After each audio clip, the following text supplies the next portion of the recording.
finishes off in style. A magnificent strike into the crowd. As expected Australia West இண்டீஸை தரமா win பண்ணிட்டாங்க first டெஸ்ட்ல. So 10 wickets வித்தியாசத்தில் win பண்ணிட்டாங்க. West Indies வந்து பார்த்தீங்கன்னா ஃபாலோ ஆகாம 25 ரன்ஸ் அட்லீஸ்ட் லீட் எடுத்து 26 டார்கெட் செட் பண்ணதே பெரிய விஷயம். அண்ட் பாசிட்டிவ்ஸ் அப்படின்னு வெஸ்ட் இண்டீஸ்க்கு எடுத்துக்கிட்டா எனக்கு தெரிஞ்சு கண்டிப்பா அந்த டெபியூட் பிளேயர் ஷிமார் ஜோசப் டெஃபினட்டா செம டேலண்ட். அண்ட் ஆல்சோ கிரீவ்ஸ் அவரும் வந்து பார்த்தீங்கன்னா நல்ல ஒரு ஃபாஸ்ட் பவுலர். ஸோ இவங்க 2 பேர் தான் வந்து பார்த்தீங்கன்னா மிகப்பெரிய positive. And Kirk McKenzie to some extent நல்ல ஒரு பிளேயரா தெரியுறாரு, லெஃப்ட் ஹேண்ட் பிளேயரா. பட் நிறைய என்ன சொல்றது டிசப்பாயின்மெண்ட்ஸ் தான் இருக்கு, நெகட்டிவ்ஸ் தான் இருக்கு தவிர பாசிட்டிவ்ஸ் ரொம்பவே கம்மியா தான் இருக்கு. அண்ட் ஆஸ்திரேலியா பொறுத்தவரைக்கும் பாத்தீங்கன்னா ஸ்டீவ் ஸ்மித் அஸ் அன் ஓப்பனரா ஒன்னும் பெருசா எதுவும் பண்ணல. ஃபர்ஸ்ட் இன்னிங்ஸ்ல, செகண்ட் இன்னிங்ஸ்ல டார்கெட் ரொம்ப கம்மின்றதுனால தெரியல. ஸோ நெக்ஸ்ட் டெஸ்ட் மேட்ச் தான் தெரியும். பட் டிராவிஸ் ஹெட் ஓட அந்த கவுண்டர் அட்டாக்கிங் இன்னிங்ஸ் வந்து பாத்தீங்கன்னா வேற லெவல்ல இருந்துச்சு. அண்ட் ஹேசல்வுட் பாகிஸ்தானோட வந்து பாத்தீங்கன்னா சுமாரான சீரிஸ் தான். பட் அவர் இப்போ back to his own form வந்தது வந்து பாத்தீங்கன்னா ஆஸ்திரேலியாவுக்கு ஒரு மிகப்பெரிய அட்வான்டேஜ்.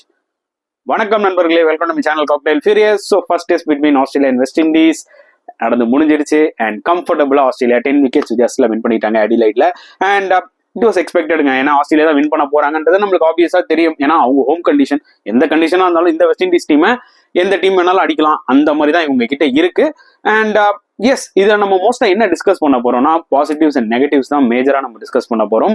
அண்ட் முதல்ல நம்ம வந்து பாத்தீங்கன்னா வெஸ்ட் இண்டீஸ் பத்தி வருவோம். டெஃபினட்டா west Indies will be disappointed. ஏன்னா கொஞ்சம் ஃபைட், அதாவது நம்ம தோக்கதான் போறோம்ன்றது வந்து பாத்தீங்கன்னா ஆப்வியஸ்லி வந்து தெரிஞ்சுது. ஃபர்ஸ்ட் இன்னிங்ஸ் 25 ரன்ஸ் லீட் எடுக்கும் போதே ஆஸ்திரேலியா, வெஸ்ட் இண்டீஸ்க்கு ஆப்வியஸ்லி இதுக்கு மேல கொஞ்சம் டஃபா தான் இருக்க போகுதுன்னு தெரியும். பட் அட்லீஸ்ட் ஒரு ஃபைட், அந்த ஃபைட் மிஸ் பண்ணதான் வந்து பாத்தீங்கன்னா ஒரு மிகப்பெரிய டிசப்பாயின்மெண்டா இருக்கு வெஸ்ட் இண்டீஸ் கிட்ட. ஏன்னா கடைசி பேட்ஸ்மேன் கீமார் ரோச்சா இருக்கட்டும், ஷெமார் ஜோசஃபா இருக்கட்டும், அவங்க வந்து பாத்தீங்கன்னா ஃபர்ஸ்ட் இன்னிங்ஸ்ல 55 அடிச்சாங்க, செகண்ட் இன்னிங்ஸ்ல 22 ரன்ஸ் அடிக்கிறாங்க. ஸோ அவங்களால நின்று ஒரு அளவுக்கு ஒரு பார்ட்னர்ஷிப் பில்ட் பண்ணும் போது ஏன் ஒரு நார்மல் பேட்ஸ்மேன், ஒரு டாப் ஆர்டர் மிடில் ஆர்டர் பேட்ஸ்மேனால அதை பண்ண முடியல? அதுதான் வந்து பாத்தீங்கன்னா ரொம்பவே ஷாக்கிங்கா இருக்கு. ஏதாவது ஒரு பேட்ஸ்மேன் 2 பேட்ஸ்மேன் ஃபெயிலியர் ஆனா பரவாயில்ல, கம்ப்ளீட்டாவே வந்து பாத்தீங்கன்னா டாப் 5 டாப் 6 ஃபெயிலியர் ஆகுறது வந்து பாத்தீங்கன்னா இது ஒரு மிகப்பெரிய ஒரு disappointment West Indies point of வியூல. பிரெயின் லாரா கமெண்டேட்டிங்ல சொல்லிட்டு இருந்தாரு, இந்த மாதிரி வந்து பாத்தீங்கன்னா அக்ரெசிவ் பிராண்ட் ஆஃப் கிரிக்கெட் விளையாடுறதுல எந்த தப்புமே இல்லை, பட் என்ன ஷாட் என்ன கரெக்ட் டைம்ல அடிக்கிறோம் அதுதான் ரொம்ப இம்பார்ட்டன்ட். அதை தான் டிராவிஸ் செட் பண்ணாரு அப்படின்றதான் பிரெயின் லாரா கிளியரா சொன்னாரு. ஏன்னா அட்டாக்கிங் இன்ஸ்டிங் இருக்கிறது டெஸ்ட் மேட்ச்ல ஒன்றும் தவறு கிடையாது, பட் எந்த பால் அடிக்கிறோம், அதாவது ஒரு ஷார்ட் பிச் பாலை நம்ம அட்டாக் பண்றோம்னா அது வேற விஷயம். ஆனா இதே ஒரு அவுட் சைட் ஆஃப் தம் வந்து பாலை வந்து பாத்தீங்கன்னா நம்ம எக்ஸ்பான்சிவ் டிரைவ் ஆடுறோம்னா நம்ம ஒரு 2 விஷயம் யோசிக்கணும். அதாவது பின்னாடி 4 ஸ்லிப் 2 கல்லி இருக்கு. ஸோ இந்த ஷாட் கொஞ்சம் மிஸ் ஆச்சுனாலும் எட்ஜ் வாங்கினா ஸ்லிப் இல்ல கல்லி கண்டிப்பா கேட்ச் போயிடும் அப்படின்ற ஒரு மைண்ட் செட் ஆக்சுவலா யோசிக்கணும். அன்லஸ் நம்மளோட பெர்ஃபெக்டா ஹாஃப் வாலியில இருந்தா அந்த கவர்ஸ் ஆடலாம், கவர் டிரைவ் ஆடலாம். அப்பார்ட் ஃப்ரம் தட் அந்த ஷாட் ஆடணுமா இல்ல நெகோசியேட் பண்ணணுமான்றத பேட்ஸ்மேன் தான் வந்து டிசைட் பண்ணணும். அதே மாதிரி ஷார்ட் பிச் பாலை நம்ம ரொம்பவே அட்டாக் பண்ணலாம். அவுட் சைட் ஆஃப் ஸ்டம்ப் ஷார்ட்டா போட்டாலும் சரி, இல்ல லென்த்ல போட்டாலும் சரி, அந்த பால்ஸ் நம்ம அட்டாக் பண்ணும்போது வந்து பாத்தீங்கன்னா அதிக ரன்ஸ் எடுக்க ஸ்கோப் இருக்கு. ஆனா ஒரு நல்ல டெலிவரிக்கு மெரிட் ஆஃப் த பால் விளாடுறதா பெட்டர். அதையும் நான் வந்து அட்டாக் பண்றேன்னு போய் தான் வெஸ்ட் இண்டீஸ் வந்து பாத்தீங்கன்னா இவன் 2-3 ஷாட்ஸ் நல்லா விளாடினாலும் எட்ஜ் வாங்கி அவுட் ஆயிடுறாங்க. ஸோ இதை தான் வந்து செகண்ட் டெஸ்ட்ல மேஜரா ஃபோக்கஸ் பண்ணணும் வெஸ்ட் இண்டீஸ்ன்றத பிரெயின் லாரா கிளியரா கமெண்டேட்டிங்ல வந்து அவர் கமெண்ட்ரி பண்ணும்போது கிளியரா சொன்னாரு. And yes, it's going to be tough. இது வந்து ஈஸியா இருக்க போறது இல்லைங்க வெஸ்ட் இண்டீஸ் பொறுத்த வரைக்கும். டெஃபினட்டா ஆஸ்திரேலியா வந்து வச்சு செஞ்சிருவாங்கன்றது நம்மளுக்கு நல்லாவே தெரியும். அண்ட் என்ன ஒரு அட்வான்டேஜ் வெஸ்ட் இண்டீஸ்க்கு இந்த டெஸ்ட் மேட்ச்ல அவங்க பார்த்தாங்கன்னா டெஃபினட்டா ஷிமார் ஜோசப்.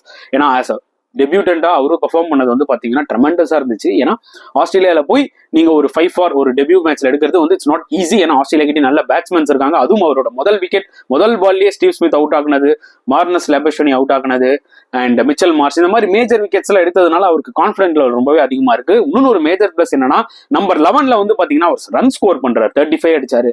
ஈவன் செகண்ட் இன்னிங்ஸ்ல கூட 13 ரன்ஸ் என்னவோ அடிச்சாரு.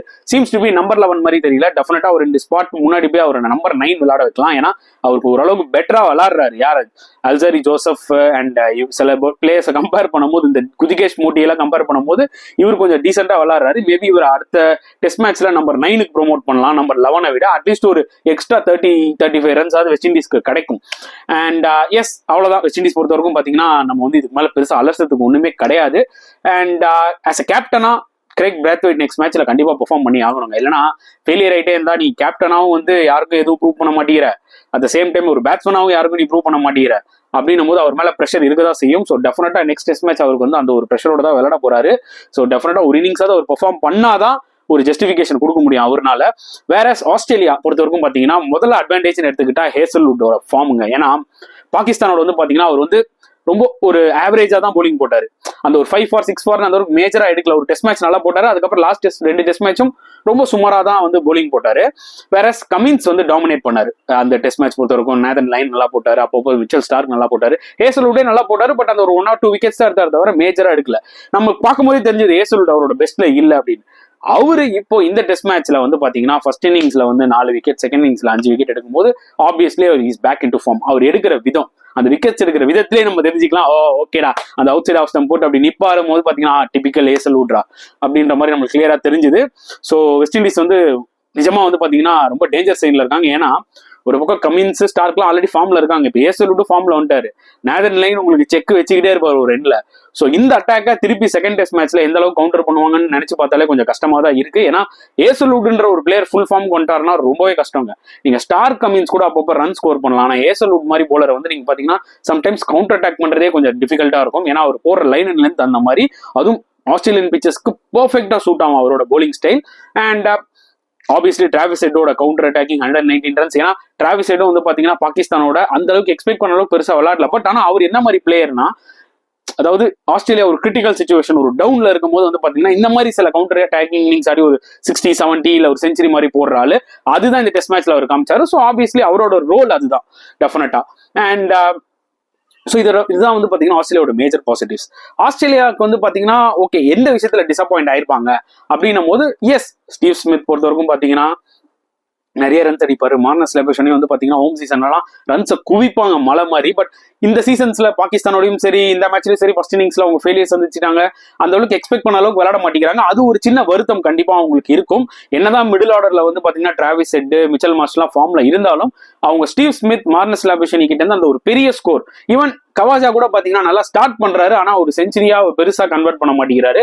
அது ஒரு சின்ன வருத்தங்கள் டெஃபினட்டா ஆஸ்திரேலியாக்கு இருக்கும். அதை செகண்ட் டெஸ்ட் மேட்ச் ரெக்டிஃபை பண்ணலான்னு பார்ப்பாங்க. அதை மொத்தமா ரெக்டிஃபை பண்ணிட்டாங்கன்னா முடிஞ்சு போச்சு. வெஸ்ட் இண்டீஸ் இந்த 2 நாள் முடிய வேண்டிய மேட்ச் 2 நாள்ல முடிஞ்சிடும் போல இருக்கு. ஸோ டெஃபினட்டா வெஸ்ட் இண்டீஸ் வந்து பாத்தீங்கன்னா நோவே மேட்ச் டு ஆஸ்திரேலியா, அதுதான் நான் சொல்ல முடியும். ஏன்னா கிரிக்கெட்ல வந்து என்ன வேணா ஆலாம் ப்ரோ, அடுத்த டெஸ்ட் மேட்ச் திடீர்னு வெஸ்ட் இண்டீஸ் உள்ள பூந்து வின் பண்ணலாம் ப்ரோ. வின் பண்ணா ரொம்ப சந்தோஷம் தாங்க, அதுல எந்த ஒரு பேச்சுமே கிடையாது. பட் வின் பண்றதுக்குன்னு ஒரு கேப்பபிலிட்டிஸ் இருக்கணும், அதுதான் வெஸ்ட் இண்டீஸ் கிட்ட பயங்கரமா லேக் ஆகுது. அட்லீஸ்ட் அவங்க நெக்ஸ்ட் டெஸ்ட் மேட்ச் ஒரு நல்லா கம்பீட் பண்ணுவாங்க. அட்லீஸ்ட் ஏதாவது ஒரு பிளேயர் இறங்கி ஒரு செஞ்சுரி, ஒரு ஃபைட்டிங் செஞ்சுரி, எப்படி இப்போ வந்து பாத்தீங்கன்னா ஷிமார் ஜோசப் டெபியூட்ல ஒரு 5 விக்கெட்ஸ் எடுத்தாரோ அந்த மாதிரி பேட்டிங்ல யாராவது ஒரு ஃபைட்டிங் செஞ்சுரி அடிச்சாதான் அந்த மேட்ச்ல அவங்களுக்கு ஒரு ஆப்பர்ச்சுனிட்டி இருக்கும். ஓகே இந்த மேட்ச் நம்ம அட்லீஸ்ட் ஒரு புஷ்ஷாவது பண்ணலாம், ஆஸ்திரேலியாவுக்கு க்ளோஸா போகலாம். இல்ல இந்த மாதிரி 30, 40 சிங்கிள் டிஜிட்ல அவுட் ஆயிட்டு இருந்தாங்கன்னா ரொம்பவே கஷ்டம். And obviously it's going to become 2-0 தான் ஆகும். இப்போ 1-0, அடுத்த டெஸ்ட் மேட்ச் 2-0 தான் ஆகுன்ற மாதிரி தான் எனக்கு தோணுது. ஸோ உங்களுக்கு என்ன தோணுது? உங்களோட கருத்துக்கள் எல்லாமே கமெண்ட் செக்ஷன்ல போடுங்க. இந்த வீடியோ பிடிச்சிருந்தா லைக் பண்ணுங்க, ஷேர் பண்ணுங்க, முடிஞ்சா சப்ஸ்கிரைப் பண்ணுங்க ஃப்ரெண்ட்ஸ். ஸோ நெக்ஸ்ட் வீடியோல பார்க்கலாம். அன்டில் தென் பாய்.